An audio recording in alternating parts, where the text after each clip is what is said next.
तुमचे मनपूर्वक स्वागत। आज आपण पाहणार आहोत मुरंबा या मालिकेचा रिव्ह्यू।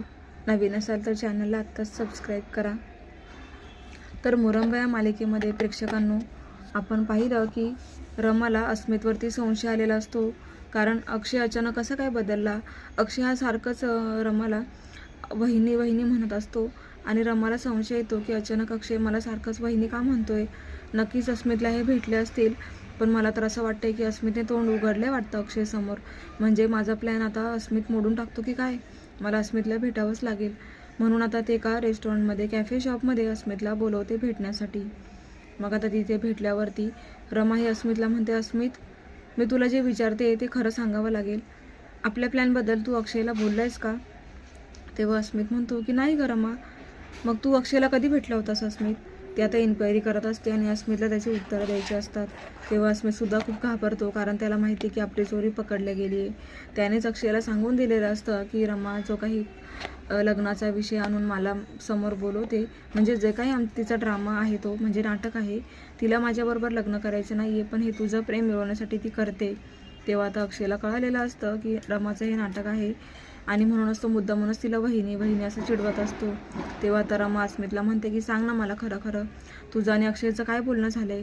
तेव्हा अस्मित म्हणतो की काही नाही, तो जस्ट मला भेटायला आला होता, मी तर काहीच नाही बोललोय। रमा म्हणते, अस्मित अरे तू किती लपवलंस तरी तुझ्या चेहऱ्यावर साफ दिसते की तू अक्षयला सर्व खरं सांगून दिले आपला ड्रामा, आपल्या प्लॅनबद्दल। तेव्हा अस्मित म्हणतो, हो रमा मला माफ कर, पण मला नव्हतं बघवत। अगं खूप त्रास होतो तुला ह्या गोष्टींचा, तू खूप प्रेम करते अक्षयवरती आणि किती दिवस तू त्याच्यापासून लांब राहणार आहे।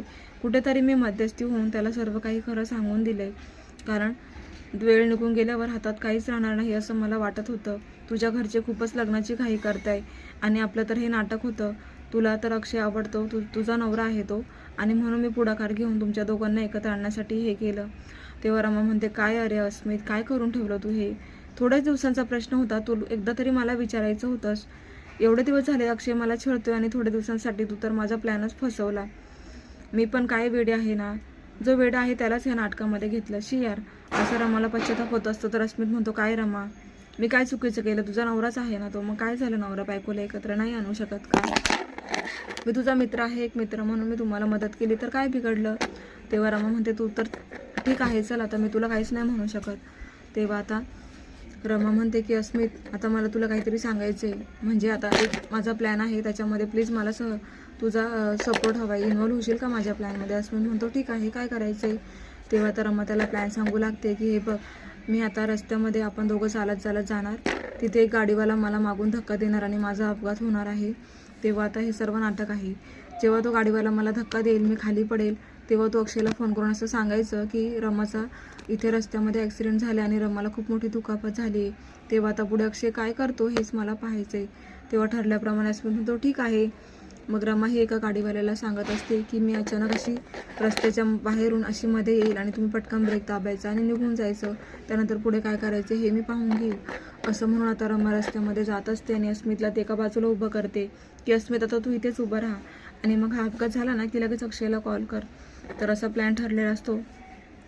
तेव्हा रमा रस्त्याच्या कडेने जात असतानाच अचानक मध्ये येते आणि मग आता समोरून दुसरीच एक गाडी येत असते आणि अस्मित अचानक त्या गाडीला पाहून जोरात रमाला आवाज येतो, रमा, आणि असं म्हटल्याबरोबर रमा ही मागे वळून पाहते, तर पुढे आता पुढची जी गाडी असते येणारी ती रमाला जोरात रमा त्याच्यावर आदळते। तर प्रेक्षकांनो रमाचं नाटक असतं की तिचा अपघात घडवून अक्षयला तिला सांगायचं असतं आणि मग त्याप्रमाणे ती गाडी येते आणि रमाचा अपघात होतो।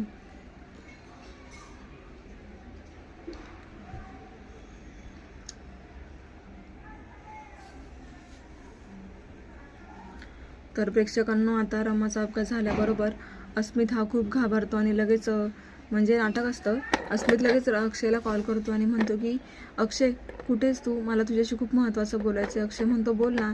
आणि इकडे अक्षय ना रमाचा विचार करत असतो की एवढे दिवस झाले रमाचा सहवासही लाभलेला नाही आहे मला, आणि आज मी तिला वहिनी बोललो तर तिचा चेहरा किती पाहण्यासारखा झाला होता ना। कदाचित तिच्याही मनामध्ये आता कुठेतरी ह्या भावना येत आहेत पुन्हा की माझी चुकी होते की मी सुद्धा नाटक करते, कारण रमाचं ही नाटकच आहे ना। अस्मितकडून मला कळालं आहे ना, ती मला फसवत होती आणि मी तिला फसवतोय, पण दोघांची इतकी घुसमट होते ना। पण मलाही बघायचं आता रमा पुढे काय करणार आहे।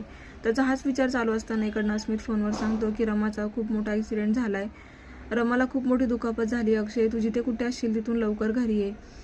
आणि हाच प्लॅन आता हेच बोलणं ऐकून आता अक्षय लगेच धावतच रमाला वाचवण्यासाठी येतो आणि लगेच तिकडे बघतो तर रमा रस्त्यात पडलेली असते. रमाला तो घाईघाई उचलतो आणि मांडीवर डोकं ठेवून तिला उठवण्याचा प्रयत्न करत असतो. तर आता अक्षय रडतही खूप असतो. प्रेक्षकांना इकडे आता रमा मुद्दामून एका डोळ्याने बघते आणि अक्षयला ती बघून घेते आणि लगेच दोन्ही डोळे उघडून अक्षयला म्हणते की काय झालं, कसा वाटला माझा प्लॅन, असं म्हणून अक्षयला एकदमच आश्चर्यचकित करते. आणि मग त्यानंतर अक्षय म्हणतो काय हे रमा, म्हणजे नाटक होतं. आणि अक्षय तर खूप खुश होतो कारण तिने आता इथे प्रेमाची कबुली दिलेली असते की रमा उठ ना, मी तुझ्याशिवाय नाही जगू शकत, मला तूच हवी आहे कायमसाठी. रमा हे काय झालं, कसा तुझा अपघात झाला, माझं पहिलं प्रेम मला असं सोडून जाणार आहे कसं, बरंच काय काय बोललेलं असतं. आणि म्हणूनच आता इकडे रमा खूप हसत असते त्याच्यावरती. प्रेक्षकांना आता फायनली अक्षय आणि रमा पुन्हा एकत्र आलेले आहेत आणि अक्षय तिला घरी घेऊन जातो. तर प्रेक्षकांना आता घरामध्ये दिवाळीचा सण आहे म्हणून सर्व तयारी चालू असते. उठणं आणलं गेलेलं असतं आणि इकडे आता त्यांची पद्धत अशी आहे की नवऱ्याने बायकोला उठणं लावायचं, बायकांनी नवऱ्याला उठणं लावायचं, अशी प्रथा असल्यामुळे सर्व जोडपं एकमेकांना उठणं लावत असतं. तिथेच आता असं बघायला मिळतं की अक्षय हा एका बाजूला जाऊन मला खुणवत असतो की मला तुझ्या हाताने उठणं लावायचे. पण तेवढ्या तिथे रेवाही आलेली असते आणि रेवाला सर्वजण म्हणतात की काय ग, तुझ्या होणाऱ्या नवऱ्याला उठणं नाही लावणार का, असं शशिकांत आणि आई आजी तिला म्हणत असतात.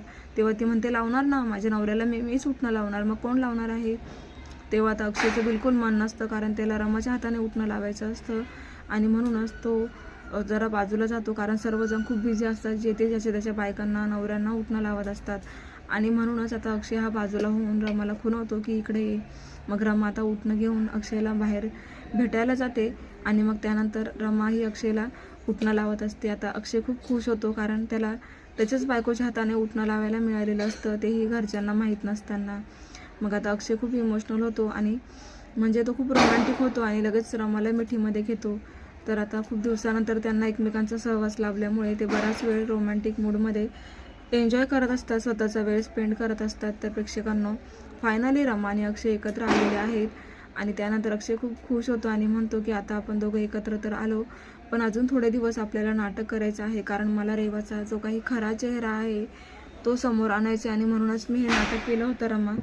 त्यामुळे आता घरच्यांना संशय नको यायला म्हणून ते पुन्हा आता सर्वांसमोर येऊन उभे राहतात. इकडे आता जान्हवीसुद्धा आनंदला उठणं लावत असते, तर सीमा ही शशीला उठणं लावते आणि सर्वजण एन्जॉय करत असतात. तेव्हा आता आयाजी रमाला म्हणतात काय ग रमा, तुला उठणं नाही लावायचं का, अस्मितला कुठे येतो, अस्मित बोलव त्याला. तेव्हा रमा म्हणते की नाही आयाजी, ते जरा बाहेर गेले कामासाठी, पण ठीक आहे ना, ते आले की मी लावून देईल त्यांना उठणं, असं खोटं खोटं म्हणत असते. तर प्रेक्षकांना आता जोरदार इकडे लग्नाची तयारी चालू आहे, पण रमा आणि अक्षय आता पुन्हा एकत्र आलेला आहे. त्यांचा जो काही प्लॅन आहे तो असा आहे की आता रेवाचं जे सत्य आहे ते त्याला समोर आणायचं आहे आणि म्हणूनच हा प्लॅन चाललेला आहे प्रेक्षकांना. तर आता खूप जबरदस्त असा ट्विस्ट येणार आहे.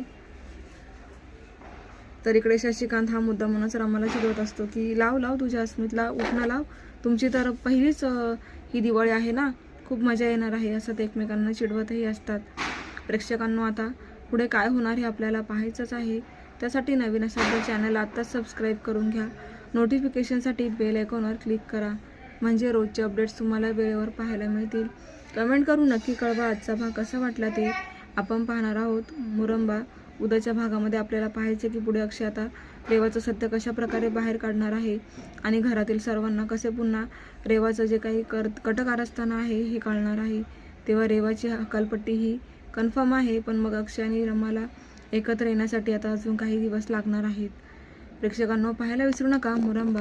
आणि मुरंबा या मालिकेव्यतिरिक्त तुम्हाला अजून कोणकोणत्या मालिकांचे रिव्ह्यू पाहायला आवडतील हे मला कमेंट बॉक्समध्ये नक्की कळवा.